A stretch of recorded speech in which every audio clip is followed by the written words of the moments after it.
En el verano de 371 a.C., un ejército de 6.000 tebanos decidió enfrentarse a 10.000 espartanos, los guerreros más temidos del mundo antiguo, que nunca habían sido derrotados en una gran batalla de hoplitas. Los tebanos estaban en inferioridad numérica, sus aliados eran poco fiables, y su derrota parecía segura.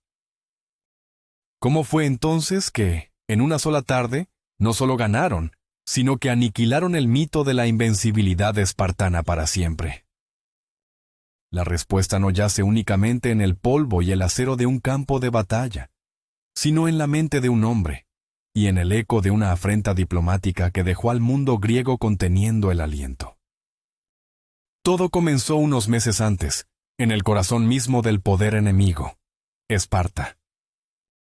La ciudad, austera y marcial, acogía una conferencia de paz destinada a poner fin a 8 largos años de guerra que habían desangrado a las polis griegas. El aire en la sala de reuniones era denso, no solo por el calor del Peloponeso, sino por el peso de antiguas rivalidades.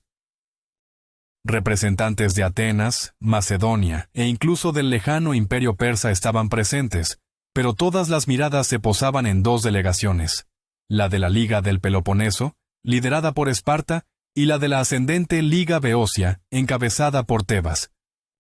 El rey espartano Agesilao II, un veterano cojo, curtido y de voluntad férrea, presidía la asamblea con una autoridad que nadie osaba cuestionar. La paz parecía al alcance. Se redactó un tratado y todos los presentes asintieron. Pero entonces llegó el momento de las firmas. Cuando el heraldo llamó a los tebanos, Epaminondas, el líder de su delegación, se adelantó. No era un hombre que impresionara por su físico, pero poseía una calma y una intensidad intelectual que incomodaban a los espartanos.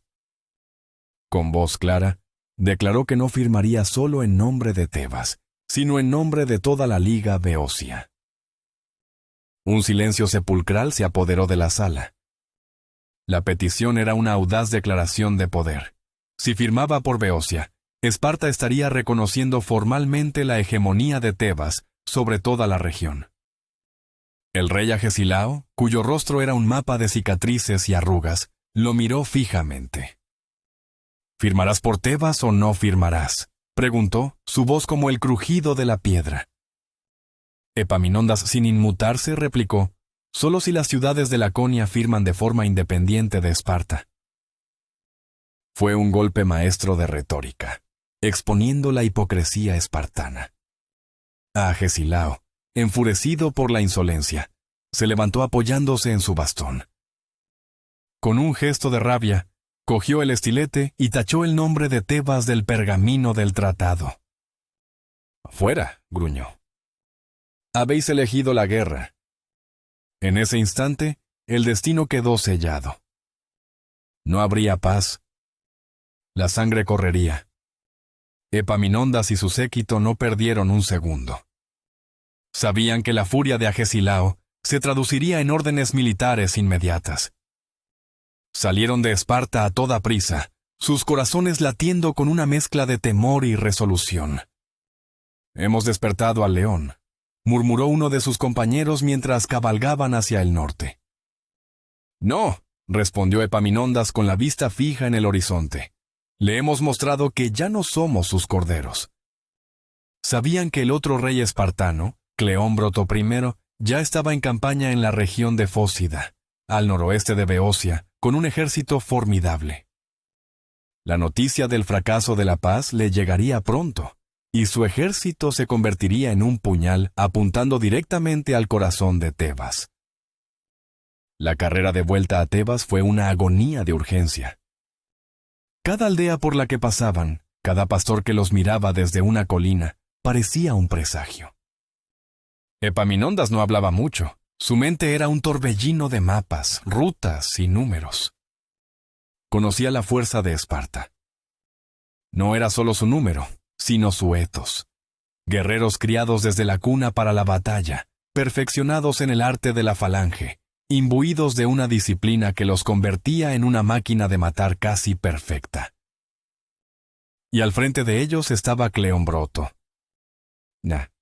A diferencia del anciano y político Agesilao, Cleómbroto era un rey en el campo, ansioso por demostrar su valía y borrar cualquier mancha de la reputación espartana, como la humillante derrota en la escaramuza de Tegira unos años antes. Cuando Epaminondas finalmente llegó a Tebas, la ciudad ya estaba sumida en el pánico. Los rumores habían viajado más rápido que sus caballos. La noticia de que habían sido excluidos de la paz y, por tanto, marcados para la destrucción, corría por las calles. Y lo peor no tardó en llegar.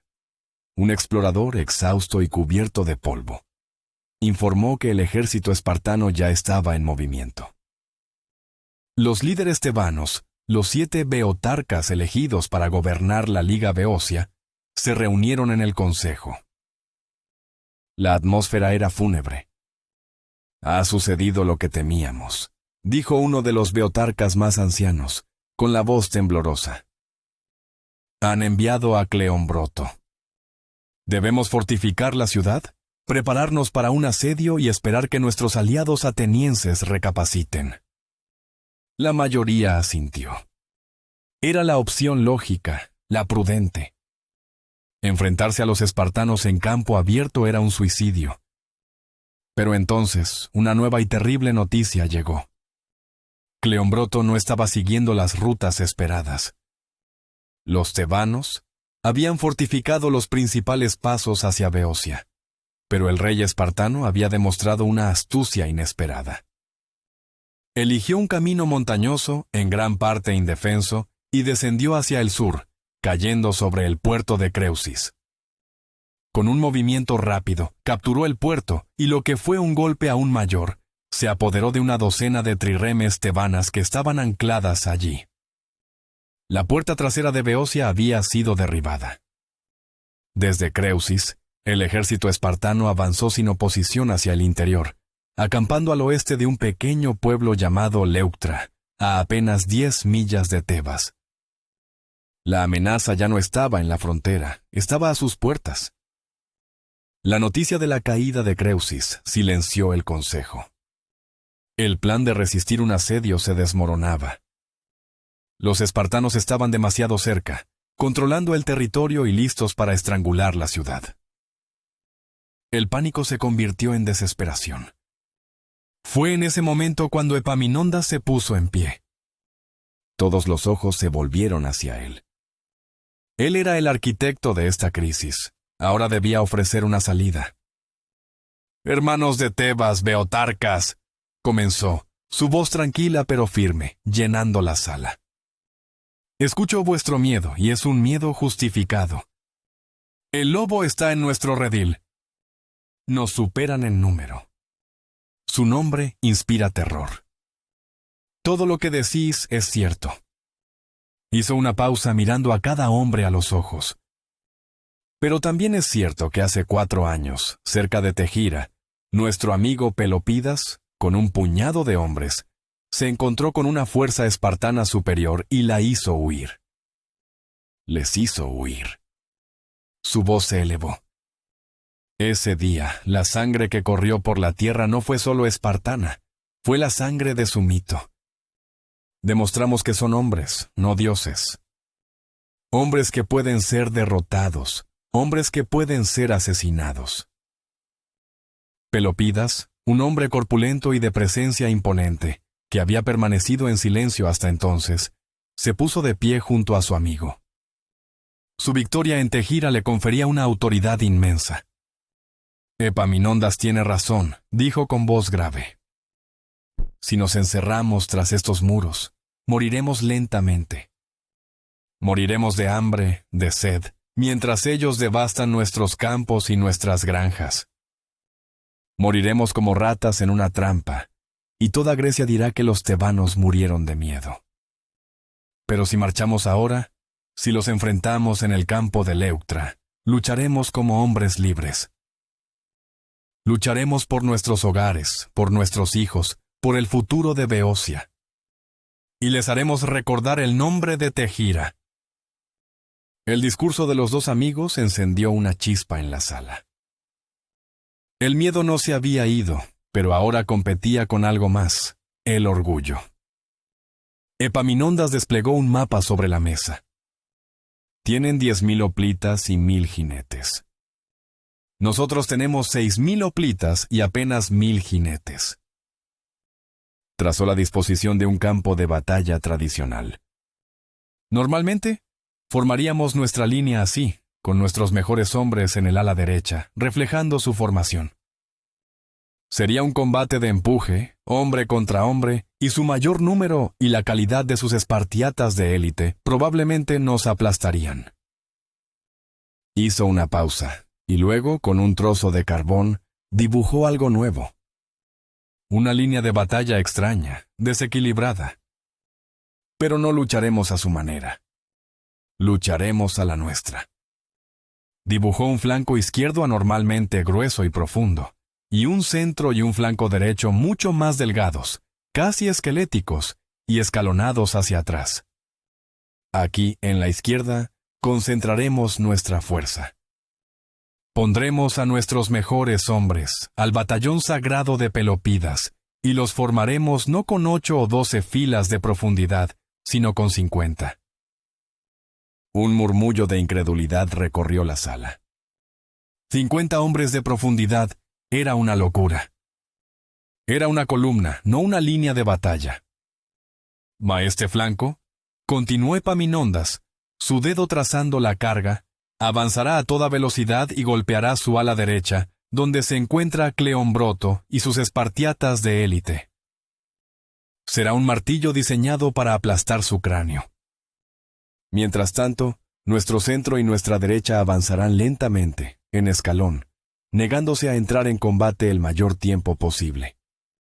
Antes de que sus números superiores en el resto de la línea puedan arrollar a nuestros débiles flancos, ya habremos destrozado su liderazgo y roto su moral.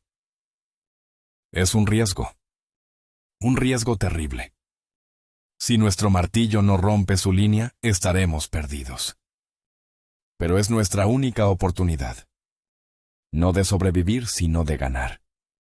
El silencio que siguió fue profundo. El plan era audaz hasta la demencia.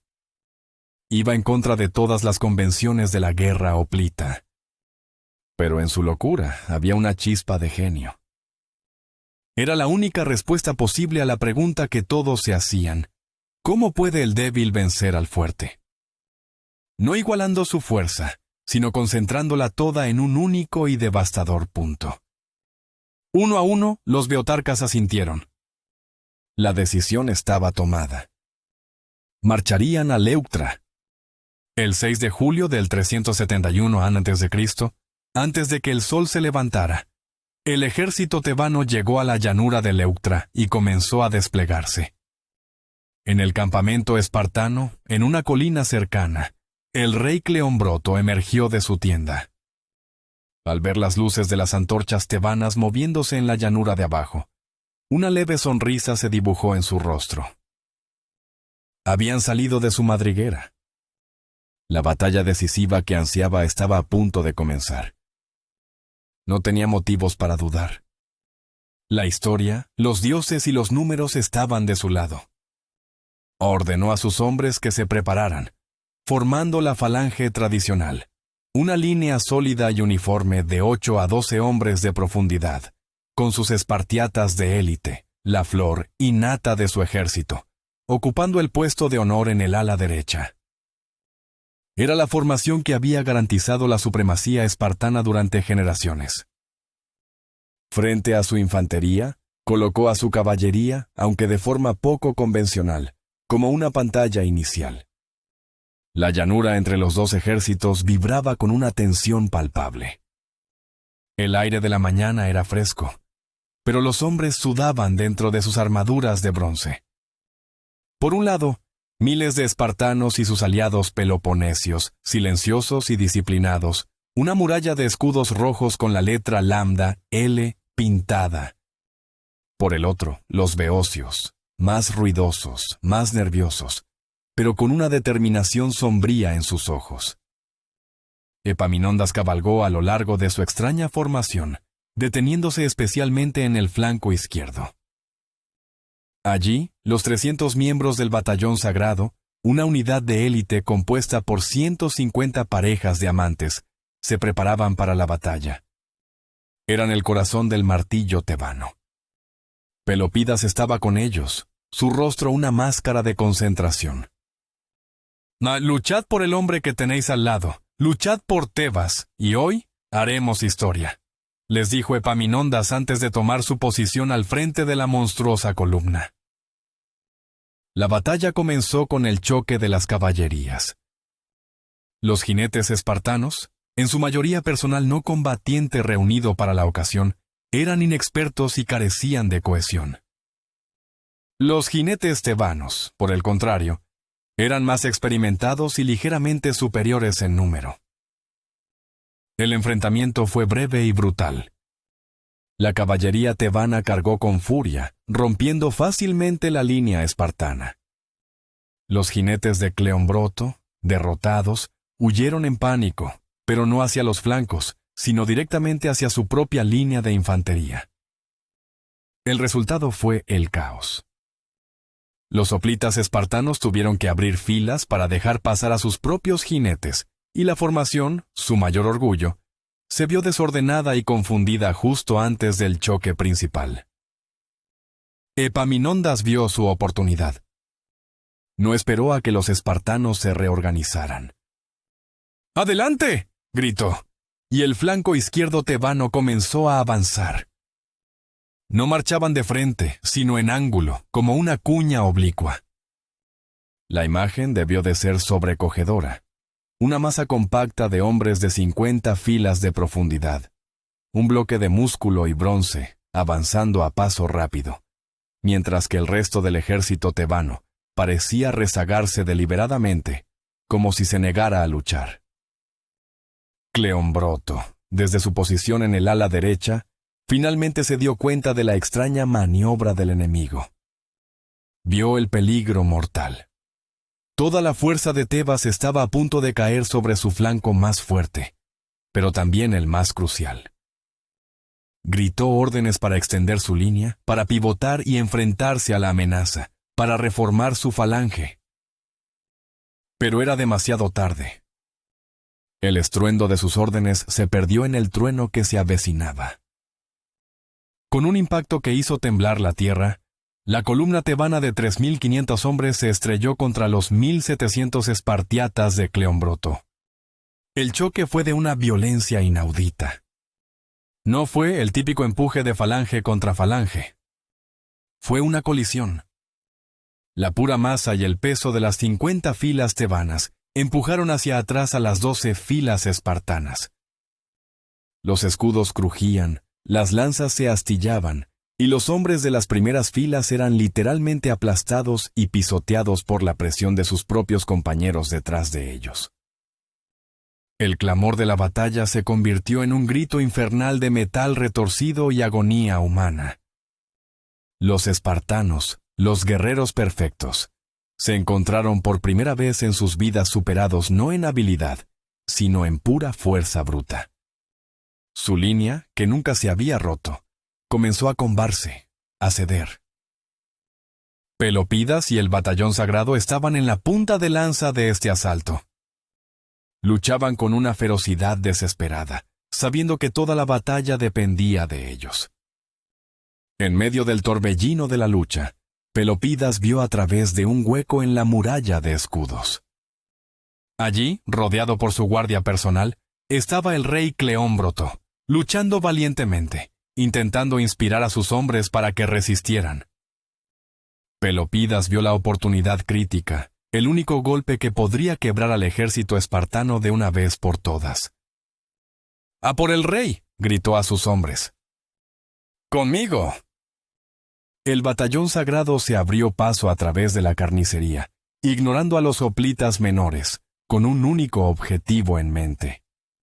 Cargaron contra la Guardia Real. La lucha se volvió aún más salvaje, un remolino de espadas cortas y escudos en un espacio reducido. Durante unos minutos, la guardia espartana, la élite de la élite, resistió el embate. Pero la presión tebana era implacable. Una lanza tebana encontró un hueco en la armadura del rey. Cleombroto se tambaleó, su espada cayó de su mano y se desplomó en el suelo, mortalmente herido. La caída del rey fue como un rayo que partió el alma del ejército espartano. Aunque sus compañeros lograron recuperar su cuerpo, arrastrándolo hacia atrás para que no cayera en manos enemigas, el daño estaba hecho. El líder había caído. El flanco derecho, el pilar de su ejército, se desmoronó. La cohesión se evaporó y los espartiatas, por primera vez en generaciones, rompieron filas y huyeron del campo de batalla en desorden. Al ver el colapso del ala derecha enemiga, el resto del ejército tebano, que hasta entonces se había mantenido a distancia, finalmente avanzó. El centro y la derecha de Epaminondas, aunque débiles, ahora se enfrentaban a un ejército peloponeso, cuyo flanco más fuerte había sido aniquilado, y cuyos líderes estaban muertos o en fuga. Los aliados de Esparta, que ya luchaban sin mucho entusiasmo, vieron la huida de los invencibles espartiatas, y perdieron toda voluntad de luchar. El pánico se extendió como una plaga. La retirada se convirtió en una desbandada general. El ejército espartano al completo huyó hacia la seguridad de su campamento fortificado en la colina. Epaminondas detuvo a sus tropas. No era necesario. La victoria era total y absoluta. La llanura de Leuctra estaba sembrada de los cuerpos de los vencidos. Más de 1000 soldados del Peloponeso yacían muertos. Pero la cifra más impactante fue otra. De los 700 espartiatas de élite que habían entrado en batalla, más de 400 yacían sin vida en el polvo, junto con su rey.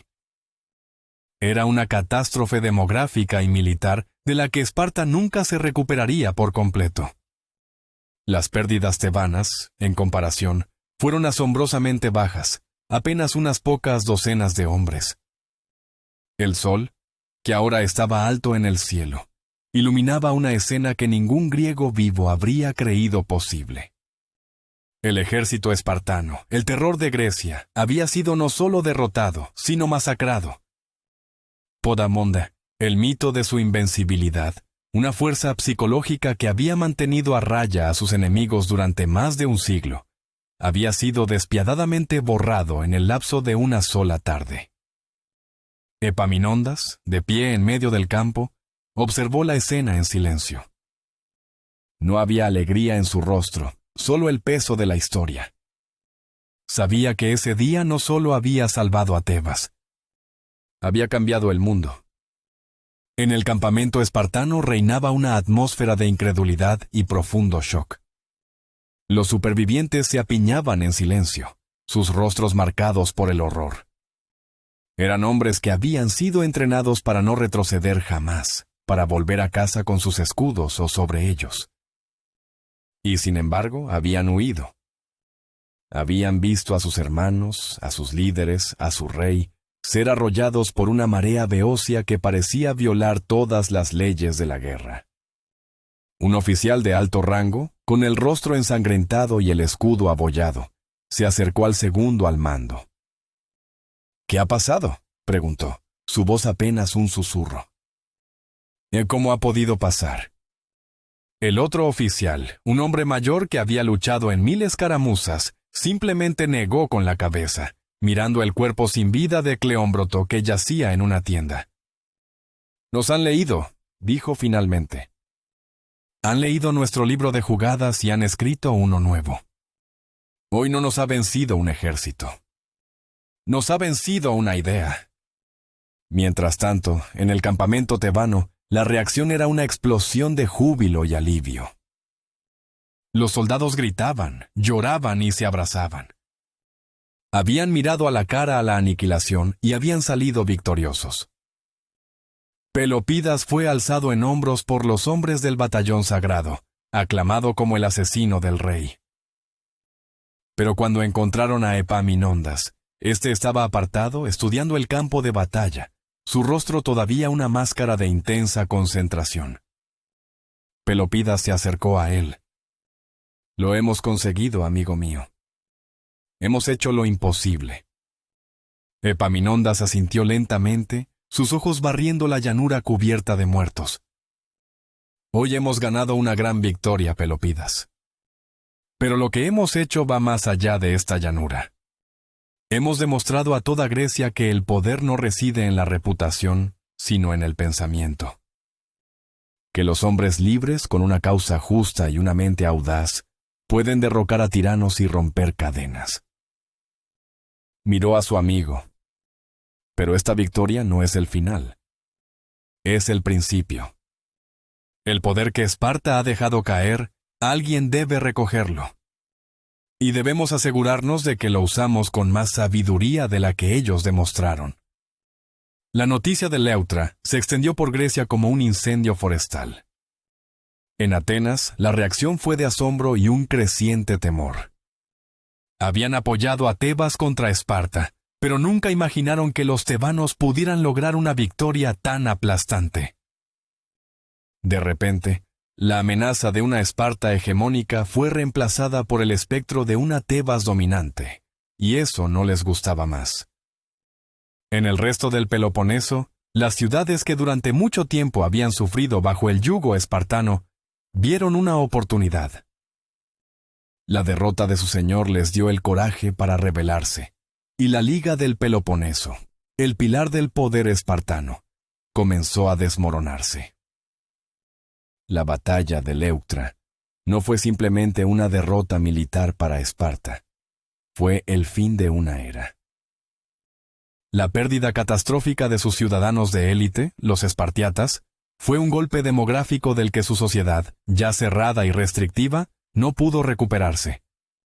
Su prestigio se hizo añicos, y con él, su capacidad para intimidar y controlar a sus vecinos.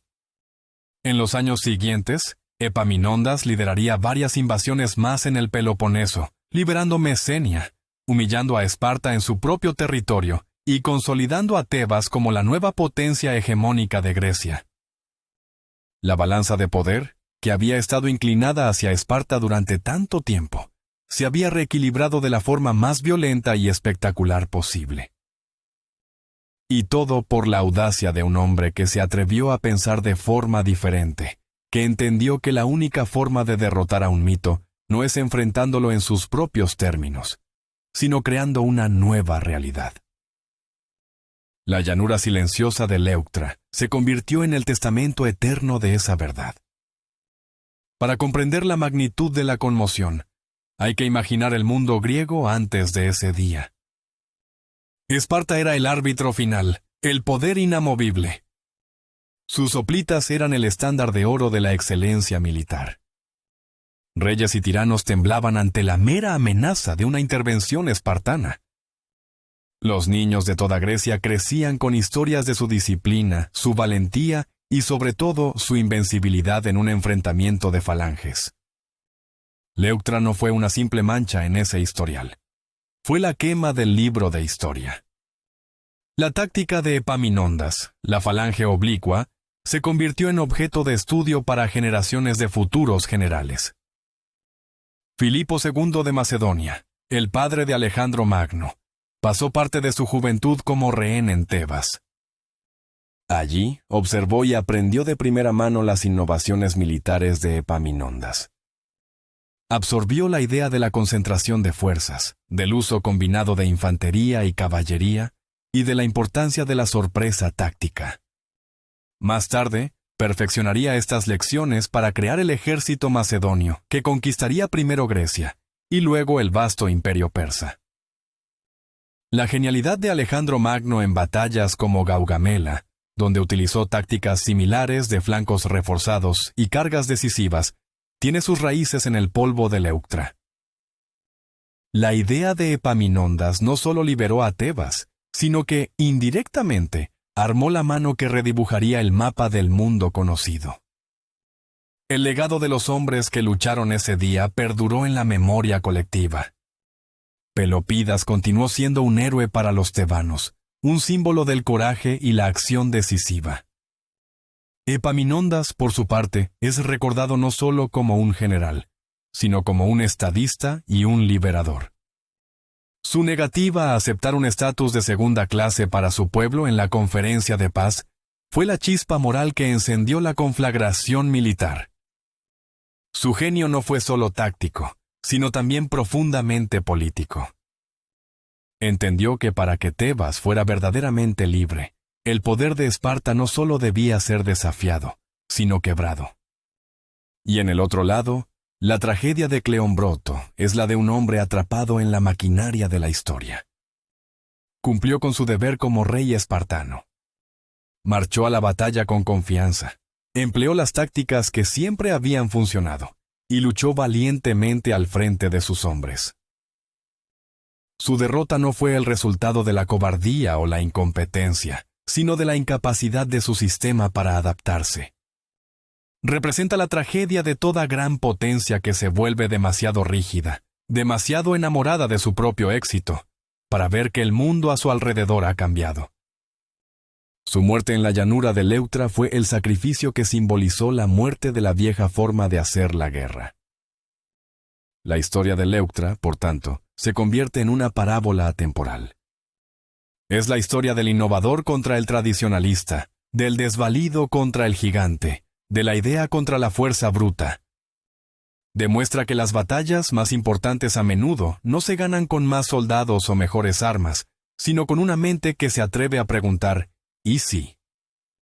¿Y si la línea no tiene que ser uniforme? ¿Y si la fuerza no se distribuye, sino que se concentra? ¿Y si el objetivo no es ganar un empujón, sino asestar un solo golpe de gracia? Bundina, en el verano del 371 a.C., un hombre llamado Epaminondas hizo esas preguntas, y el mundo griego nunca volvió a ser el mismo. El eco de ese choque de escudos en una pequeña llanura de Beocia resonaría a través de los siglos, un recordatorio eterno de que ningún imperio es invencible y ningún mito es inmortal.